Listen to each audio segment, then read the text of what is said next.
If your toilet won't stop running after flushing, you're not alone.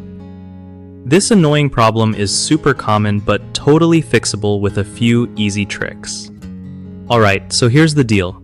The first thing you want to check is the flapper.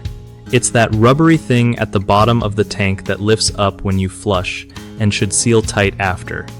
If it's worn out or warped, water keeps leaking through. Next up, the float height.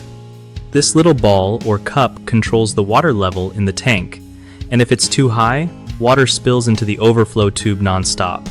You can usually adjust it by bending the float arm or sliding the float down on its rod. Don't forget to clean the flush valve seat where the flapper sits because any grime or buildup there keeps the seal from being watertight. Sometimes, just wiping it down with some vinegar or a cloth does wonders. Also, make sure your chain isn't too tight or too loose. It needs to have a little slack so the flapper can close properly. If your toilet has a fill valve that's old or faulty, swapping that out can stop running issues too.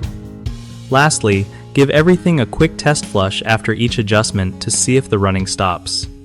One of the biggest mistakes people make with a running toilet is ignoring a worn flapper, which leads to constant water waste and higher bills. Just replace it with a universal flapper and you're golden. Another common issue is setting the float height wrong.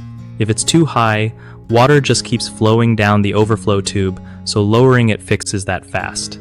The third big problem is not cleaning the flush valve seat.